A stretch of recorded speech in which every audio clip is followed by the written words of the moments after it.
Olá, meus amigos, olá, minhas amigas do Legislação Integrada. Aqui quem fala é o professor Bruno Valente e hoje nossa conversa é sobre o informativo de número 759 do STJ. Antes de começar, aquele convite de sempre, não deixa de nos seguir no Spotify, Deezer, Apple Podcasts, Google Podcasts ou no YouTube e também não deixa de ativar o sininho para ficar sabendo de todas as novidades. Além de curtir, compartilhar, comentar e enviar para aquele amigo que também tem interesse nesse tipo de conteúdo. Não deixa também de nos seguir no Instagram, @legislação_integrada. E o mais importante de todos os convites, acesse legislaçãointegrada.com.br. Lá você vai conhecer o Clube da Lei, que é o nosso clube de membros que te dá acesso a todos os materiais de legislação integrada. Esses materiais integram a legislação com a jurisprudência de uma forma super contextualizada, super didática, em um material que é atualizado toda semana. Além disso, você tem acesso a todos os planos de leitura, que são planos por carreira e planos por edital, tendo também acesso àqueles planos por edital que são inseridos na vigência da sua assinatura. Todos os planos são pensados de uma forma organizada para que você tenha uma continuidade de estudo quando o edital novo é publicado. Então é o que você precisa para um estudo organizado, atualizado e completo de lei seca e jurisprudência. Com certeza vai dar um up aí no seu estudo e vai ser mais um passo rumo à tão sonhada aprovação. Então, sem mais delongas, vamos começar os julgados da primeira turma do STJ. Primeiro julgado do dia, inserido da Lei 7347 de 85, Lei da Ação Civil Pública. Destaque da seguinte forma: não havendo limitação subjetiva no título executivo, em razão das peculiaridades do direito tutelado, é indevida a limitação de sua abrangência aos filiados relacionados na inicial da ação coletiva proposta por sindicato. Vamos lá para a Lei da Ação Civil Pública, artigo 5º.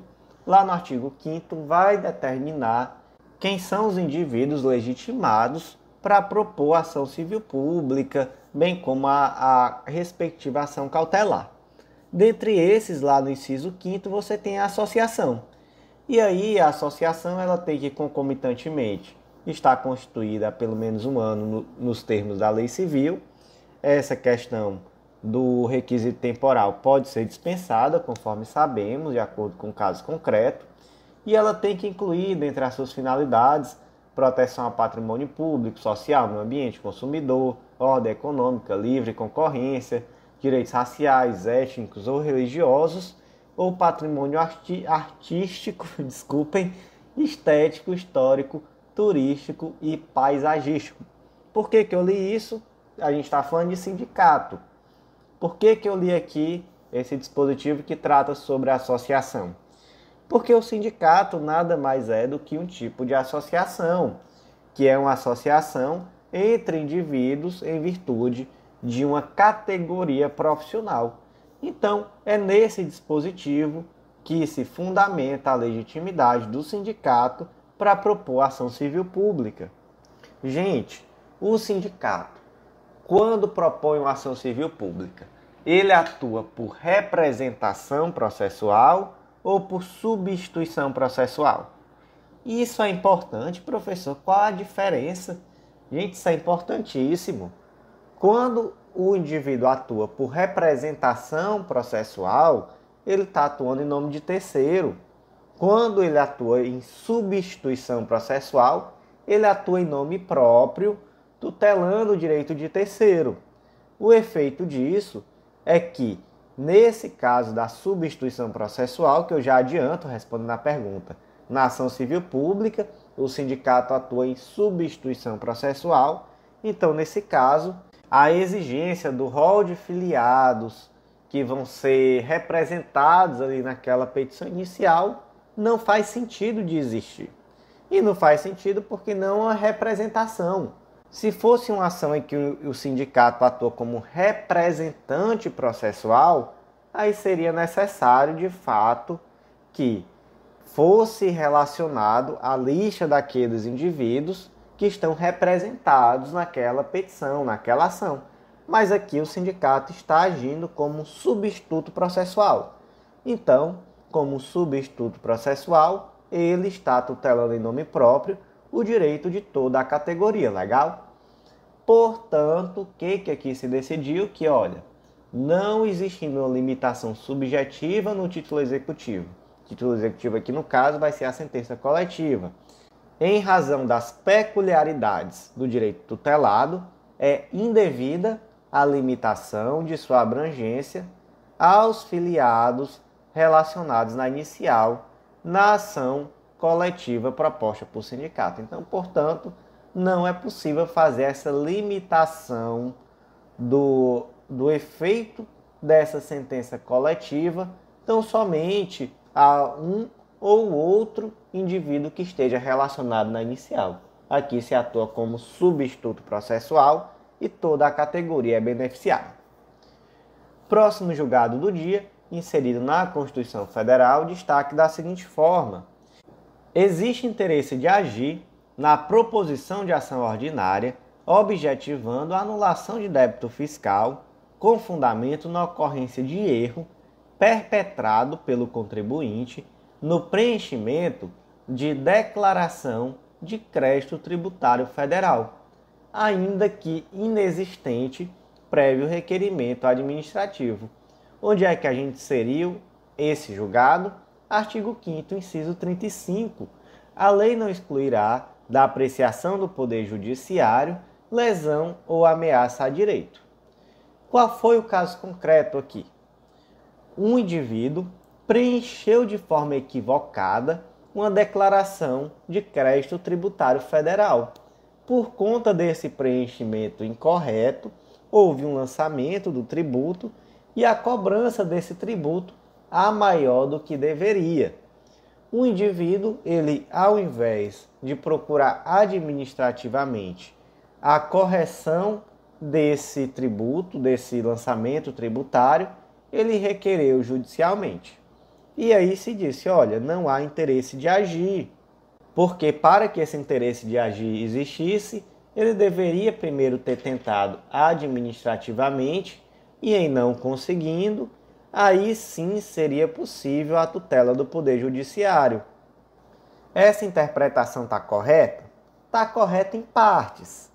Porque, veja bem, se estivéssemos falando simplesmente do preenchimento equivocado da declaração, e se o objetivo desse indivíduo fosse simplesmente consertar aquilo que foi feito, que essa declaração passasse a estar correta, aí sim, de fato, daria para dizer que não houve nenhuma lesão ou ameaçar direito que justificasse um interesse de agir em uma ação judicial, já que isso daí seria possível através de um simples requerimento administrativo.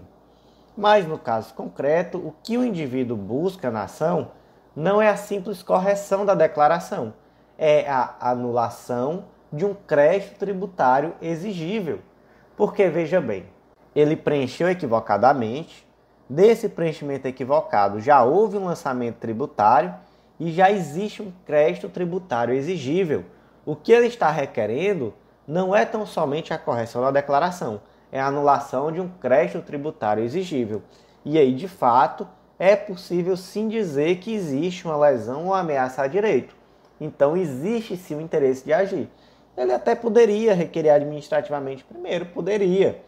Mas, nesse caso, é dispensável esse prévio requerimento administrativo, já que ele não está pedindo uma correção de declaração, ele está pedindo uma anulação de lançamento tributário. Então, de fato, existe interesse de agir e não foi correta a decisão aqui do juízo de primeiro grau que determinou a extinção sem resolução de mérito da ação. Próximo julgado do dia, inserido na Lei 6099 de 74, Lei do Arrendamento Mercantil, trata-se aqui do RESP 1.747.824 de São Paulo, e nós vamos ver que esse RESP, na verdade, não teve um, mas sim 3 destaques nessa edição do informativo do STJ. Primeiro destaque: durante a vigência do arrendamento mercantil, a sociedade empresária arrendadora é proprietária dos bens arrendados, os quais integram o seu ativo permanente não circulante, nos termos do artigo 3º da Lei 6099 de 74. O que é esse tal desse arrendamento mercantil ou contrato de factoring? Você também pode ouvir esse termo. Esse contrato é aquele contrato por meio do qual uma instituição financeira ela aluga um determinado bem que faz parte do seu patrimônio a um terceiro. Esse bem vai pagar uma contraprestação e, ao final, ele vai ter o direito de, através do pagamento de um valor residual, adquirir a propriedade desse imóvel. Existem pelo menos 3 modalidades de arrendamento mercantil. O primeiro é o leasing financeiro, que é a concepção clássica, né? Aquele leasing clássico por excelência, onde a instituição financeira adquire, por exemplo, um maquinário e ela cede o uso temporário ao arrendatário mediante um pagamento de uma contraprestação, que aqui é um título de aluguel mesmo, ele paga um aluguel. E ao final desse prazo, você dá a opção, olha, agora você pode renovar esse aluguel, você pode adquirir o bem ou você pode devolver esse bem à arrendadora. Esse é o leasing financeiro, é o modelo clássico. O segundo modelo é bem parecido, é o leasing operacional. Nele, a diferença é que o bem já integra o patrimônio da arrendadora e ela transfere esse patrimônio onerosamente a terceiros com a exigência de uma contraprestação pelo uso da coisa, pela prestação de serviço específico, manutenção e conservação. Na prática, aqui a grande diferença é que no leasing financeiro é a empresa que aponta que ela quer, por exemplo, que a instituição adquira um determinado maquinário que vai ficar alugado lá na sede da empresa. Aqui no leasing operacional, esse maquinário, por exemplo, já pertence à instituição arrendadora. Então, é o leasing operacional. E por fim, o leasing back, ele é um pouquinho diferente, ele é bem legal e ele normalmente é utilizado quando a empresa precisa de capital de giro.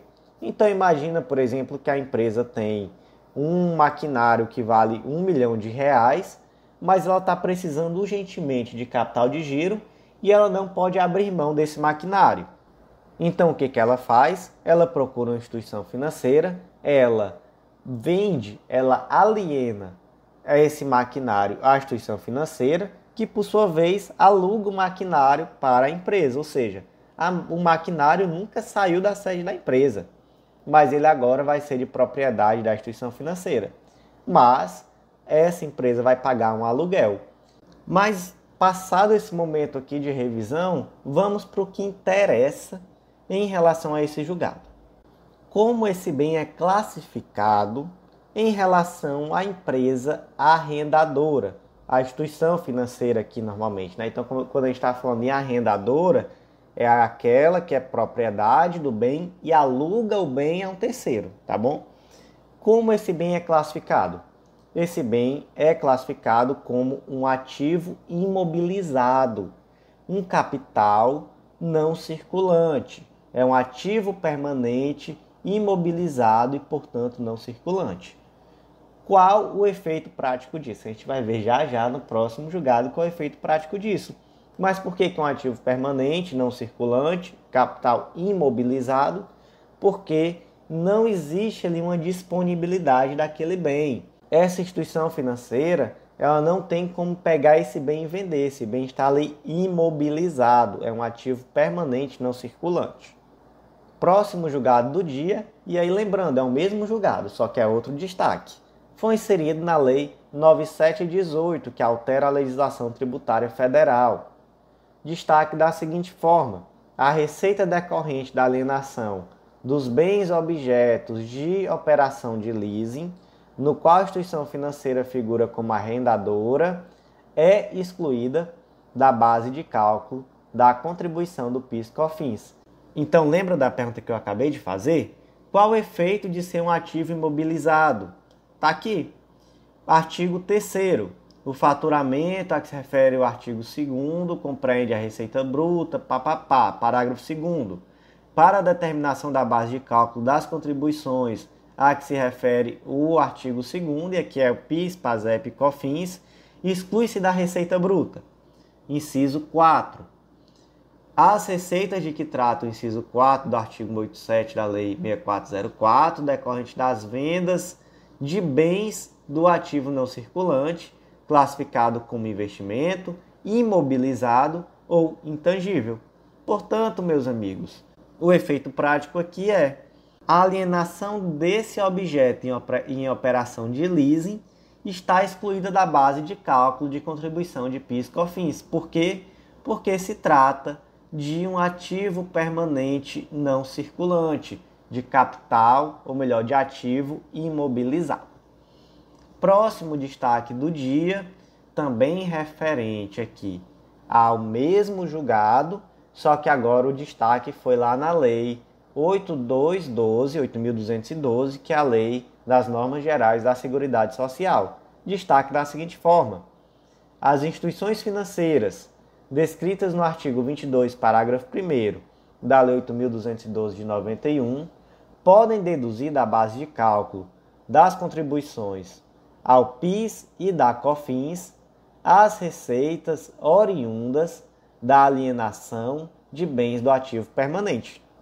Qual é a treta aqui? Qual é a situação? O artigo 22, parágrafo 1º, lá da Lei 8.212, vai dizer que bancos comerciais, banco de investimento, caixa econômica, financeiras, etc., ela vai pagar uma contribuição adicional de 2,5% sobre a base de cálculo definida nos incisos anteriores. Aqui, um adicional na contribuição destinada à Seguridade Social, ok? E aí, essas instituições vai estar lá no artigo 3º, parágrafo 5º e 6º da Lei 9718, algumas hipóteses de exclusão da base de cálculo dessa contribuição. Então, como a gente viu aqui, vamos aqui só reformular para poder ficar tudo bem direitinho na mente de vocês. O artigo 3º, parágrafo 2º, inciso 4º, ele vai excluir da base de cálculo aquilo que for decorrente da venda de bem de ativo não circulante classificado como investimento, imobilizado ou intangível. Isso aqui é uma regra geral, serve para todo mundo. É o artigo 3º, parágrafo 2º da Lei 9718. Mas os parágrafos 5º e 6º vão trazer hipóteses específicas de dedução da base de cálculo só para essas pessoas jurídicas equiparadas às instituições financeiras, que estão onde? Estão lá no artigo 22, parágrafo 1º da Lei 8.212. E aí a pergunta é, já existe aqui no parágrafo 5º e 6º situações de exclusão da base de cálculo só para essas instituições equiparadas a financeiras. Mesmo assim, a regra geral que se aplica a todo mundo, que é a exclusão da base de cálculo do ativo não circulante, classificado como investimento imobilizado ou intangível, vai também se aplicar a essas instituições financeiras? Vai. Vai por quê? Porque não é porque existe um regimento especial que vai trazer outras hipóteses a essas instituições que aquela regra geral vai deixar de se aplicar a elas. Então, se aplica à instituição financeira tanto o parágrafo 3º quanto os parágrafos 5º e 6º da Lei 9718. E aqui damos início aos julgados da segunda turma do STJ. E o primeiro julgado da segunda turma do STJ foi inserido na Lei Complementar 35 de 79, que é a Lei Orgânica da Magistratura. Destaque da seguinte forma: os períodos de férias, recesso, licença e afastamento de juiz convocado para atuar como desembargador devem ser considerados quanto ao direito de recebimento de diferença de vencimentos previstos no artigo 124 da Lei Complementar 35 de 79. O que diz o artigo 124? Que o magistrado que for convocado para substituir em primeira ou segunda instância perceberá a diferença de vencimentos correspondentes ao cargo que passa a exercer, inclusive diárias, transporte, se for o caso. Então, imagina que o juiz foi convocado para atuar no Tribunal de Justiça, substituindo o desembargador que está de férias, está licenciado ou qualquer outra situação. Esse magistrado vai receber alguma coisa por isso? Claro que vai, né? Magistrado recebe alguma coisa por qualquer coisa que ele fizer a mais. Então, em primeiro lugar, vai receber. Vai receber de acordo com o subsídio dele ou com o subsídio de desembargador? Vai receber de acordo com o subsídio de desembargador. Então, se ele está atuando na segunda instância, ele vai receber o vencimento correspondente ao cargo que ele está atuando, inclusive diária e transporte, se for o caso. E aí vem a dúvida, e se ele tirar férias? Então, ele está aqui substituindo o desembargador, é um juiz substituindo o desembargador. E ele tirou férias. Em relação a esse período de férias, ele vai receber a diferença de vencimento como juiz ou como desembargador? Como desembargador. Olha só que interessante. Os referidos períodos de não exercício de funções judicantes não afastam o exercício do cargo substituído enquanto não for revogado o ato de convocação do magistrado. Que interessante, né? Bom. Próximo julgado do dia inserido no Código Brasileiro de Trânsito destaca da seguinte forma: é ilegítimo o ato de autoridade que condiciona a liberação de veículo retido por realizar transporte irregular de passageiros ao pagamento de multa. Temos aqui, gente, um caso bem específico, que é a infração de trânsito lá do artigo 131, inciso 8º do Código Brasileiro de Trânsito. Transitar com o veículo, efetuando o transporte remunerado de pessoas ou bens, quando não for licenciado para esse fim, salvo casos de força maior ou com permissão da autoridade competente. Essa infração ela é gravíssima, ela tem uma penalidade de multa e uma medida administrativa de remoção do veículo. E aí vem a pergunta: nesse caso concreto aqui, é possível que a autoridade que removeu o veículo condicione a liberação desse veículo ao pagamento de multa? E aí a resposta é não, não é possível. Por que que não é possível? Porque a medida administrativa aqui, que está no artigo 231, é só a remoção do veículo e não a apreensão. Então, se é só a remoção, isso não abrange o recolhimento do bem ao depósito do órgão de trânsito. É tão somente a retenção do veículo até que se resolva a irregularidade. Existe, gente, uma súmula, que é a súmula 510 do STJ, que diz que a liberação de veículo retido apenas por transporte irregular de passageiros não está condicionada ao pagamento de multas e despesas. E aqui, sobre essa súmula, é bom que se diga que em um estudo sobre o assunto eu vi que o professor Márcio coloca essa súmula como superada, desde que foi editada a Lei 13.855 de 2019. Mas é bom que se diga que essa súmula foi um dos fundamentos desse julgado da STJ. Então, realmente, não obstante essa posição do professor Márcio sobre a superação da súmula 510 do STJ, é de se frisar que aqui nesse julgado ela foi utilizada como fundamento. E aqui foi utilizada como fundamento exatamente por conta dessa diferenciação entre remoção e apreensão, que é uma diferenciação que inclusive o professor Márcio faz no momento de justificar a superação dessa súmula 510 do STJ. Então, fique essa observação, tá bom? Apesar dessa posição do professor Márcio da superação da súmula 510 do STJ, ela foi sim utilizada como fundamento aqui nesse julgado, que é um julgado super recente, né, de novembro de 2022, informativo 759.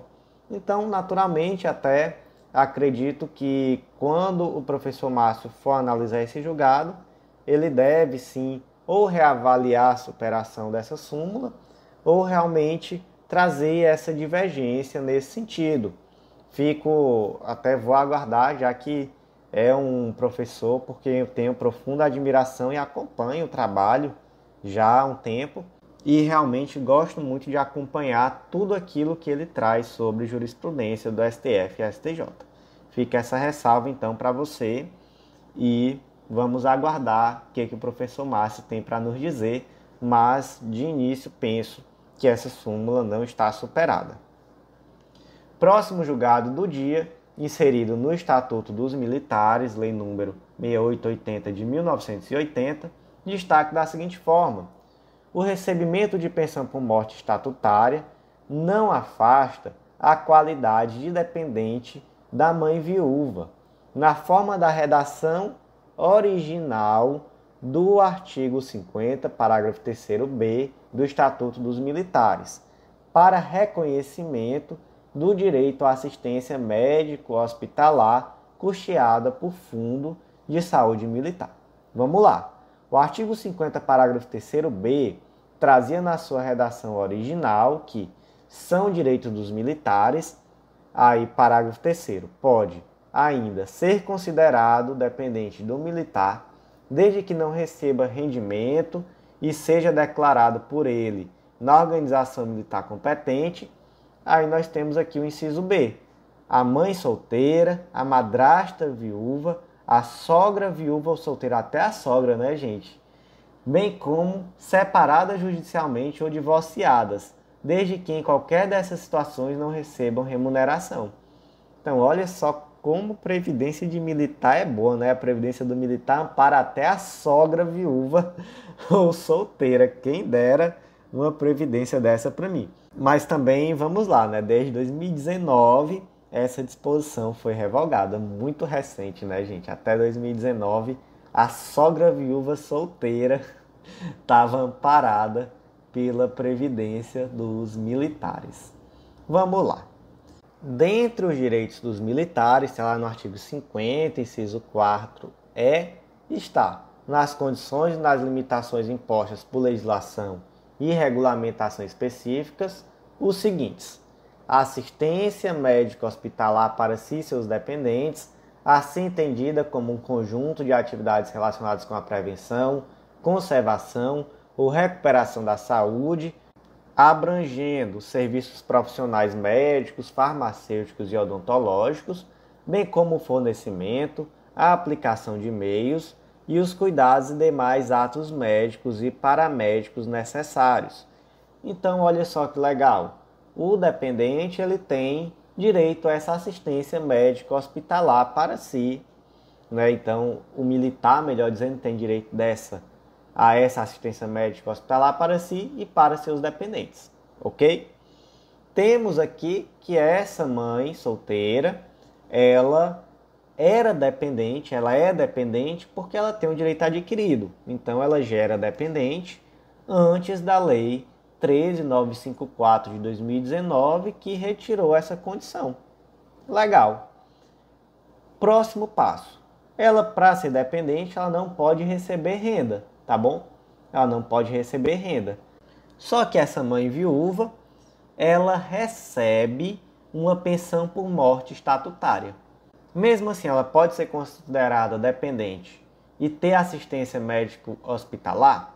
Pode, porque o artigo 50, parágrafo 4º diz: para efeito do disposto nos parágrafos 2º e 3º desse artigo, não serão considerados como remuneração os rendimentos não provenientes de trabalho assalariado, ainda que recebido dos cofres públicos, ou a remuneração que, mesmo resultante de relação de trabalho, não enseja ao dependente do militar qualquer direito à assistência previdenciária oficial. Então, nesse caso aqui, essa mãe viúva do militar, ela vai ter sim direito à assistência médica hospitalar, ainda que ela receba uma pensão por morte. Daqui para frente vamos para os julgados da terceira turma do STJ. E o primeiro julgado do dia inserido na Lei 11.101 de 2005, Lei de Falências, destaque da seguinte forma: é possível suspender a habilitação de crédito até que se resolva a controvérsia sobre a existência dele, bem como seu respectivo valor no juízo arbitral, em observância à cláusula compromissória estabelecida entre as partes. Vamos lá. Qual é a data que vai estabelecer a concursalidade ou a extraconcursalidade do crédito na recuperação judicial? Qual é o marco? É o trânsito em julgado da decisão que reconhece esse crédito ou é a data do fato gerador do crédito? Gente, é a data do fato gerador do crédito. Isso daí está definido no tema repetitivo 1051 da STJ. Então, nesse caso concreto aqui, nós temos uma situação em que houve um fato gerador anterior à recuperação judicial, mas existia uma disputa sobre a existência e o valor desse crédito. E aí, esse crédito, mesmo assim, vai ser incluído na recuperação judicial? Vai. Mas, naturalmente, primeiro vai ser necessário que haja uma decisão sobre a existência ou não desse crédito, sobre o valor desse crédito. E se houver uma cláusula compromissória arbitral? Mesma coisa. É possível, sim, que se suspenda a habilitação do crédito até que o juiz arbitral diga, olha, de fato o crédito existe e o crédito é de tal valor.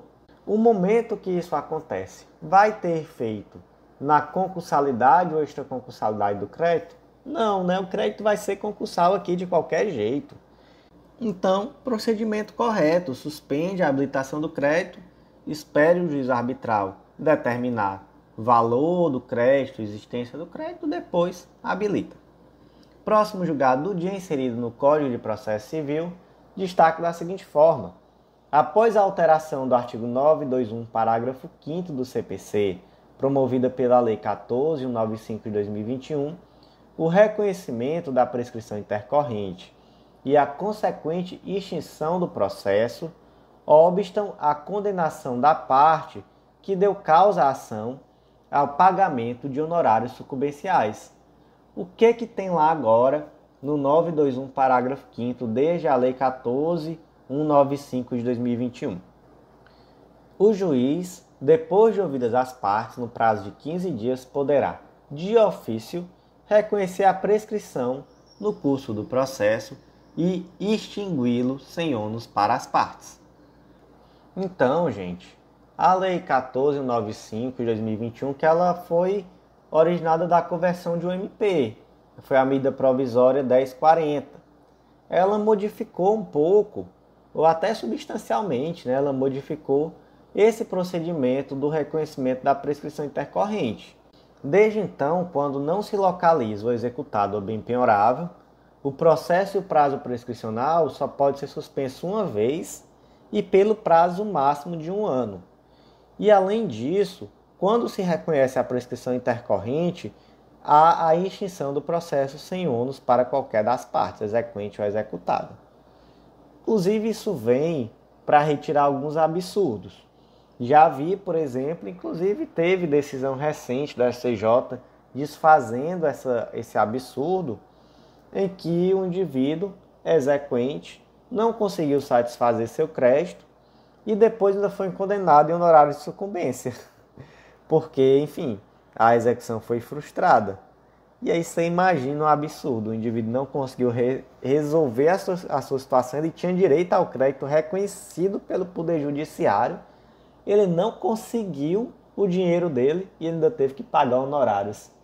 Gente, isso daí é uma aberração que eu não consigo imaginar. Recentemente eu estou sem esse julgado aqui nesse momento, mas teve informativo da STJ onde se desfez esse tipo de absurdo. E aqui, essa previsão ela vem dizer que, olha, nesse caso aqui se extingue e não tem ônus para qualquer das partes. Existe um debate sobre a constitucionalidade ou inconstitucionalidade desse dispositivo, é a ADI 7005, mas até o momento essa ADI não foi julgada e ela está conclusa para julgamento. Desde março, o relator é o ministro Roberto Barroso. Então é bom que se saiba que em breve poderemos ter uma decisão sobre a constitucionalidade ou inconstitucionalidade desse dispositivo. Outro ponto aqui importantíssimo: qual é a natureza desse dispositivo que altera o regramento dos honorários de sucumbência, nesse caso concreto? Tem natureza material ou tem natureza processual? Tem natureza material processual. Por quê? Porque ela tem impacto sobre um direito material ao recebimento de honorários. Então tem uma natureza híbrida. Então, qual é o marco temporal para a aplicação dessa nova regra?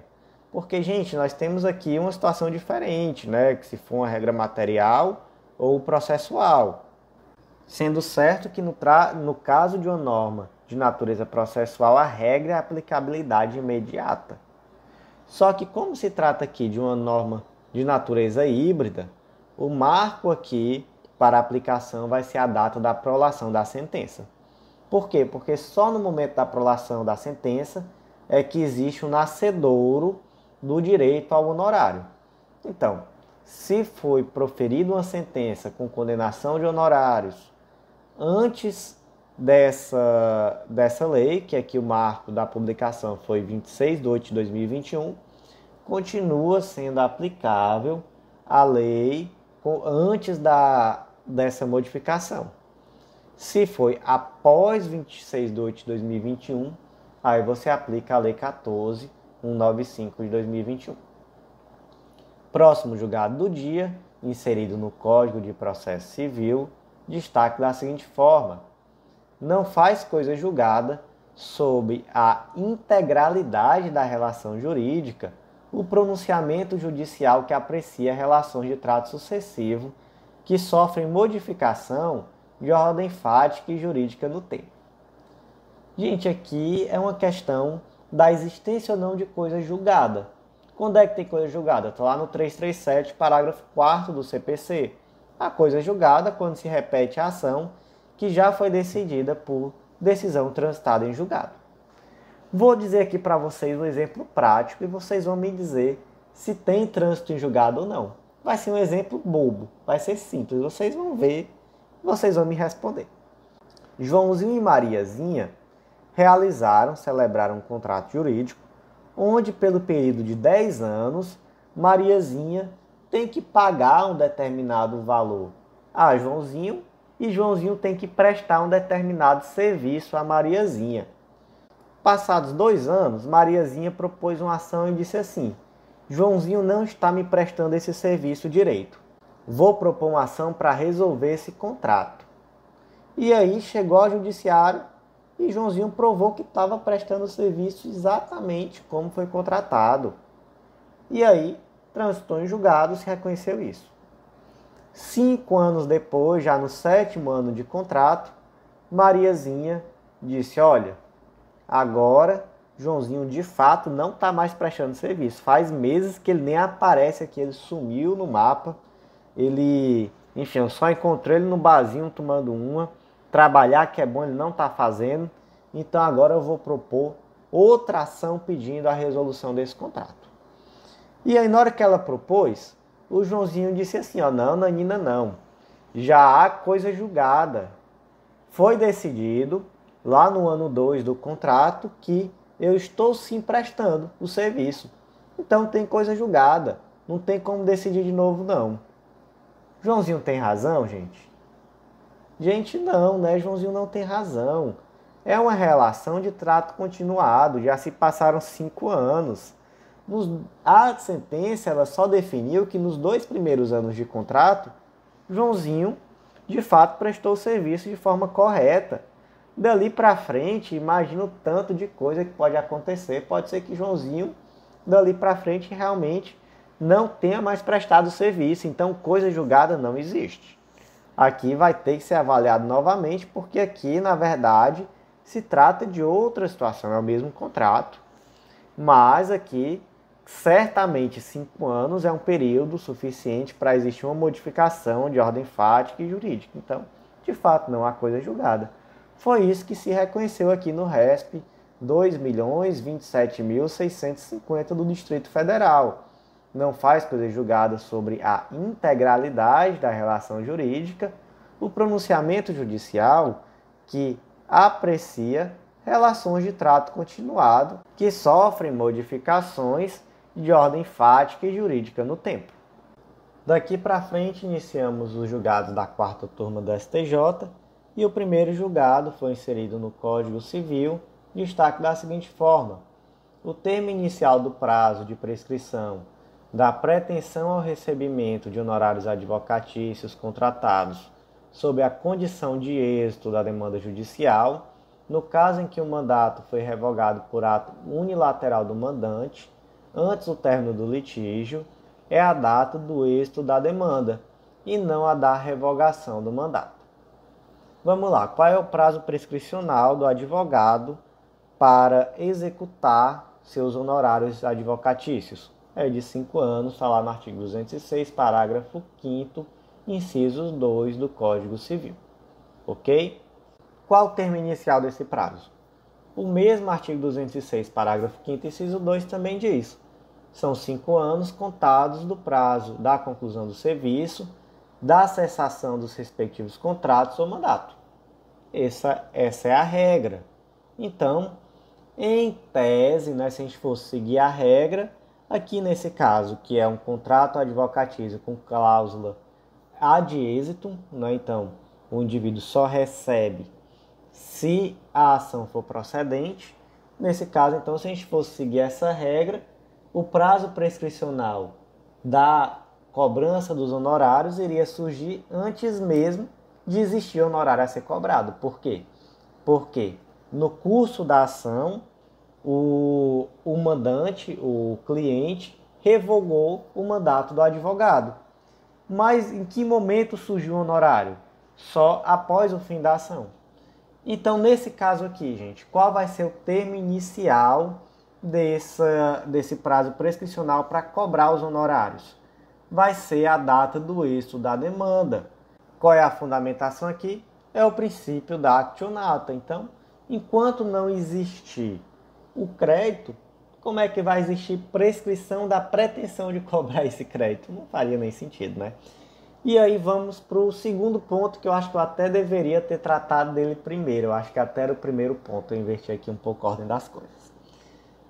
Tem cláusula, é aqui um contrato de recebimento de honorários advocatícios com cláusula ad êxito. Então, o indivíduo só vai ter direito aos honorários se ele ganhar. Então, por exemplo, é aquele advogado que diz: olha, se você ganhar esse processo, você vai me pagar 30% do que você receber. Mas aí suponha que esse advogado propôs a ação, passou 5 anos trabalhando, 5 anos correndo atrás, já teve até sentença de procedência às vezes, mas ainda tem recurso pendente, e o cliente chega e diz assim: esse advogado não está fazendo nada, vou revogar o mandato desse advogado e vou colocar um advogado novo. E aí, gente, nesse caso tem cláusula, a remuneração aqui é somente ad êxito. O advogado trabalhou 5 anos nesse processo. Ele não vai receber nada, então, gente, ele tem direito de receber sim, proporcionalmente ao que ele trabalhou. Quem é que fixa qual vai ser o percentual que ele vai ter direito aqui? Vai ser o juiz. Então, o juiz pode arbitrar qual o percentual que esse advogado vai ter direito. Ele vai ter direito a 100%? Não, ele não vai ter direito a 100% porque, de fato, ele não trabalhou até o fim do processo. Só que, se ele trabalhou substancialmente no processo, ele naturalmente vai ter direito a um percentual bem próximo de 100% daquilo que foi contratado. Vai depender aqui do caso concreto. Daqui para frente, julgados da 5ª turma do STJ, e o primeiro julgado foi inserido na Constituição Federal. Destaque da seguinte forma: havendo controvérsia entre as declarações dos policiais e do flagranteado e inexistindo a comprovação de que a autorização do morador foi livre e sem vício de consentimento, impõe-se o reconhecimento da ilegalidade da busca domiciliar. Então é aquele caso concreto que o advogado, que o policial vai até um determinado domicílio e ele prende o indivíduo em flagrante, ele adentra aquela residência, encontra ali alguma prova de um determinado crime. E ele, quando chega na delegacia, diz assim, ó, não, mas eu só entrei porque o proprietário da casa me autorizou a entrar. E o proprietário diz assim, não autorizei coisa nenhuma. Aí o juiz pode pensar assim, tenho aqui um servidor público que tem presunção de veracidade do que ele está falando. Se ele está me dizendo que o Joãozinho autorizou ele a entrar, é porque o Joãozinho autorizou e é o Joãozinho que está mentindo, porque foi encontrada a droga. Só que aí a gente vai para a realidade, a gente sai do mundo da fantasia e a gente parte aqui para o mundo real. Quem é um indivíduo que tem, por exemplo, droga dentro de casa, arma, enfim, que está cometendo um crime, que está em estado de flagrância naquele momento, enfim, que ele permitiria, ou melhor, ele está em estado de flagrância se alguém entrar e perceber que tem alguma coisa lá dentro, né? Mas até então é só a porta de uma casa, não tem como saber. Qual é o indivíduo que nessa situação, sabendo que se a polícia entrar na casa dele, vai encontrar alguma prova de um crime, que vai simplesmente dizer, entre, seu polícia, tranquilamente, sem que para isso ele tenha sofrido alguma coação, ele tenha, enfim, algum receio em não deixar a polícia entrar. Até que ponto é crível essa afirmação do policial militar de que ele foi autorizado? Então, diante dessa situação concreta, né, saindo desse mundo da fantasia, é claro que, via de regra, não houve essa autorização. E o STJ já decidiu, por exemplo, que é necessário, para que se comprove esse tipo de autorização, que a autorização se dê por escrito, que se chame testemunhas para que se perceba, para que se confirme, melhor dizendo, que houve autorização. Já houve decisão da STJ que posteriormente, nesse ponto, essa decisão foi suspensa pelo STF, mas determinando a necessidade de filmagem no fardamento da polícia para poder verificar se de fato houve uma autorização. Enfim, inclusive nesse ponto, quando a gente fala da ADPF das favelas, em relação especificamente àquele caso no Rio de Janeiro, houve determinação inclusive disso, do aparelhamento da Polícia Militar para que utilize a filmagem no seu uniforme.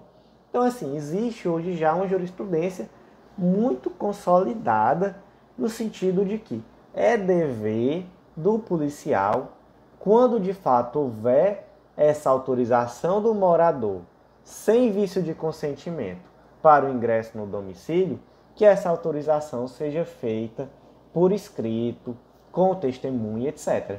Se não tiver isso, e for só a palavra do policial contra a palavra do flagranteado, qual palavra prevalece? Prevalece a do flagranteado, gente. E, por conta disso, se deve reconhecer a ilegalidade da busca domiciliar. Que absurdo! O policial tem fé pública, é um agente público, temos que dar o valor àquilo que foi falado pelo policial, não pelo flagranteado. Mas, gente, primeiro ponto, vamos aqui sair do mundo da ilusão, vamos para o mundo dos fatos. Faz sentido acreditar que o indivíduo de livre e espontânea vontade autorizou a entrada do policial tendo alguma coisa lá dentro que vai o incriminar? Primeiro ponto, não faz. Segundo ponto, existe já uma jurisprudência consolidada, como eu já falei, naquele sentido.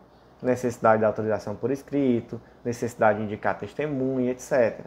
Terceiro ponto, e aí decisão muito recente do STJ nesse sentido. E aí esse julgado ele nem foi citado aqui nessa decisão específica, mas eu acho que ele também tem muita relevância, porque nesse outro julgado do STJ, inclusive eu vou ficar devendo o número do informativo, mas é bem recente, talvez seja o 756, 757, se debate se o policial pode ser testemunha e qual é o valor do depoimento do policial. Se é um valor abaixo do de testemunha, se é um valor acima do de testemunha, ou se é um valor igual ao de qualquer outra testemunha. E se decidiu, olha, a palavra do policial tem igual valor à de qualquer outra pessoa, nem menos, nem mais. Ela tem igual valor.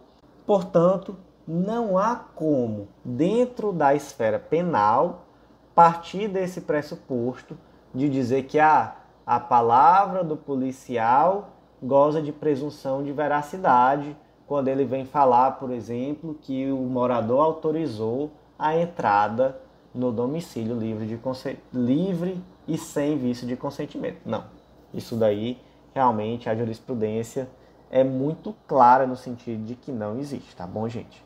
Então, nesse caso aqui, prevalece a palavra do flagranteado. E, gente, quando a gente fala em autorização do morador livre e sem vício de consentimento, é bom a gente também frisar essa parte do sem vício de consentimento, tá bom? Muito recentemente também, o STJ decidiu um caso concreto que foi muito interessante. O policial chegou na porta da casa de um indivíduo e disse: olha, um ladrão acabou de assaltar uma das casas vizinhas e está pulando os muros e fugindo pelo quintal das casas.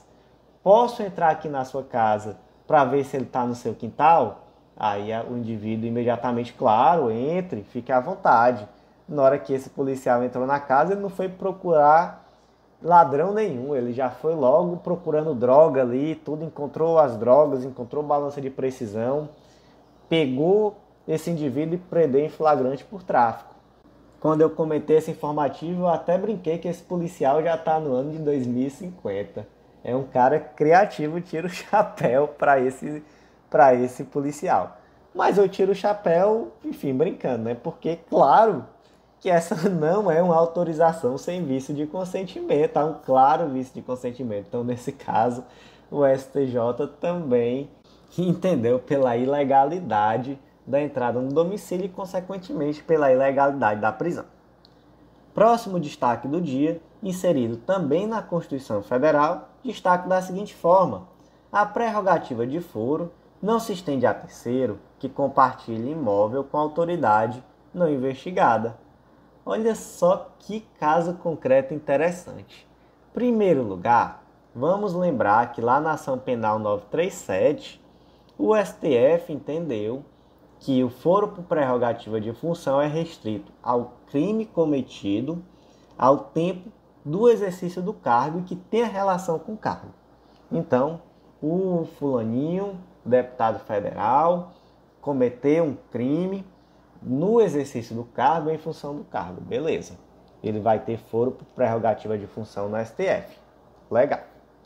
Só que aqui, olha só que situação interessante. Imagina que o Zé é deputado federal e ele é casado com a Maria, que por sua vez não tem foro por prerrogativa de função. A Maria é investigada pelo cometimento de um crime. E aí você pode imaginar na sua cabeça qual foi o crime que Maria cometeu, enfim, é investigada. E durante essa investigação foi determinada pelo juiz de primeiro grau a busca domiciliar na casa de Maria. Aí o Zé disse: opa, pera ainda, não é assim não, eu sou deputado, eu também moro aqui. Busca domiciliar na minha casa, só o STF determinando. Aí o juiz disse: opa, calma aí, Vossa Excelência, quem tem foro de prerrogativa de função é Vossa Excelência, não é seu imóvel. Seu imóvel não tem nada a ver com isso, não estou lhe investigando, estou investigando a senhora, sua esposa, que não tem foro por prerrogativa de função. Então, alhos não tem nada a ver com bugalhos. Veja só que decisão interessante. Então, qual foi o destaque? A prerrogativa de foro não se estende a terceiro que compartilha imóvel com uma autoridade não investigada. Mas também aqui vamos se atentar a esse último ponto, tá? Autoridade não investigada.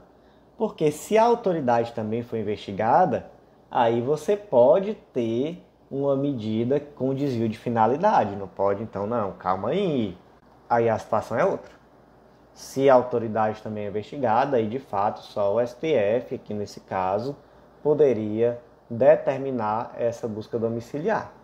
Como aqui não se trata disso, se trata de uma situação onde só a Maria, que não tem foro por prerrogativa de função, é investigada, então imóvel não tem foro por prerrogativa não. Imóvel Qualquer juiz vai poder determinar, já que o Zé, por coincidência, mora naquele imóvel, mas ele não é investigado.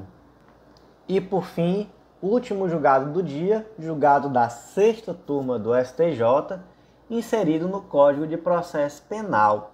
Destaque da seguinte forma: em processo de apuração de ato infracional, é inadmissível a ação rescisória proposta pelo Ministério Público visando a desconstituição de coisa julgada absolutória.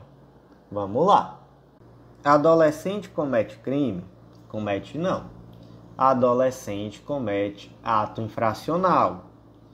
Esse adolescente, quando comete o ato infracional, que na verdade é o mesmo ato, o que é um ato infracional? É aquele ato que está previsto como crime no Código Penal. Mas o adolescente não pratica o crime propriamente, ele pratica um ato infracional. Quando ele pratica o ato infracional, ele sofre uma pena? Não, ele sofre uma medida socioeducativa. Qual a natureza? É uma medida de caráter pedagógico, mas que igualmente tem um caráter sancionador e punitivo. Então está contextualizado, né? Adolescente pratica ato infracional, por conta desse ato, medida socioeducativa de caráter pedagógico, mas também caráter sancionador e punitivo. Vamos em frente. Qual diploma legal que vai tratar sobre esse tema? A princípio é o ECA. E o que diz o artigo 152 do ECA? Que aos procedimentos regulados por essa lei, aplicam-se subsidiariamente as normas gerais previstas na legislação processual pertinente.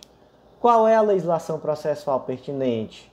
Nesse caso, que vai ser aplicada subsidiariamente no caso de medida socioeducativa, ou melhor, no caso de procedimento para aplicação de medida socioeducativa. E aí até depende, né? Porque no processo de conhecimento se aplica o Código de Processo Penal e no sistema recursal se aplica o Código de Processo Civil. E aqui com detalhe que os prazos aqui são contados em dias corridos. Então, mesmo com essa aplicação subsidiária, naturalmente, existem aqui peculiaridades. Outra peculiaridade importantíssima é a vedação do prazo em dobro para a Fazenda Pública e para o Ministério Público aqui no âmbito do ECA. E aí, lá no Código de Processo Penal, existe um negócio chamado revisão criminal. Quando é que se propõe? Está lá no artigo 621. A revisão dos processos findos será admitida quando a sentença condenatória for contrária ao texto expresso da lei penal ou evidência dos autos, quando a sentença condenatória se fundar em depoimentos, exames ou documentos comprovadamente falsos, ou quando, após a sentença, se descobrirem provas novas de inocência do condenado ou de circunstância que determine ou autorize a diminuição especial da pena. Qual prazo para propor uma revisão criminal? Não existe prazo. A qualquer momento é possível propor essa ação criminal. E o artigo 526, parágrafo único, diz: de qualquer maneira não poderá ser agravada a pena imposta pela decisão revista. Então, revisão criminal é um negócio que existe para superar uma injustiça perpetrada contra o réu. Então, depois de um tempo, se descobriu que, na verdade, ele era inocente, se descobriu que aquelas provas eram falsas, se percebeu que houve um julgamento ali totalmente contrário à lei ou contrário às provas nos autos, então você propõe uma revisão criminal, tá bom? No caso de medida socioeducativa, existe revisão criminal ou revisão de medida socioeducativa? Não, não propriamente. Mas você pode propor uma ação rescisória. A gente viu, né, que o sistema recursal no âmbito do ECA é o sistema recursal do Código de Processo Civil. E a ação rescisória é recurso? Não, não. Mas é uma ação autônoma de impugnação, que na prática vai ter um efeito semelhante ao de um recurso, só que ela vai acontecer aqui depois de transitado em julgado com o objetivo de desconstituir a coisa julgada. Então vamos lá. É possível você propor uma ação rescisória em face de uma decisão transitada em julgada que aplicou medida socioeducativa em virtude da prática de ato infracional. Legal. Só que nesse caso concreto, o Ministério Público propôs a ação rescisória não em face de uma sentença condenatória, mas sim em face de uma sentença absolutória já transitada em julgada, com o objetivo, então, de que essa sentença absolutória fosse substituída por uma sentença que aplica medida socioeducativa. Isso é possível? O MP justificou dizendo que era possível porque o caráter da medida socioeducativa era pedagógico. E o STJ disse, não, isso não é possível, porque, apesar de ter natureza pedagógica, existe caráter sancionador e punitivo. E não se pode aplicar ao adolescente uma situação mais gravosa do que o adulto. Se nem face do adulto é possível uma revisão criminal para tornar aquela decisão transitada e julgada mais grave, imagine em face de um adolescente. Então, não cabe uma ação rescisória com o objetivo de desfazer uma coisa julgada absolutória em um procedimento aqui de apuração de ato infracional. Então, meus amigos, por hoje foi isso. Agradeço a você que ouviu até o final. Reitero aquele convite, vem fazer parte do nosso clube de membros, o Clube da Lei. Com certeza vai ajudar demais nos teus estudos daqui para frente. Não deixa de acessar legislaçãointegrada.com.br. Se tiver qualquer dúvida, fala com a gente no Instagram. Lá no Instagram também tem o link do nosso WhatsApp. Pode mandar mensagem que estamos aqui para ajudar no que você precisar. Te aguardo no nosso clube e te aguardo também no nosso próximo podcast.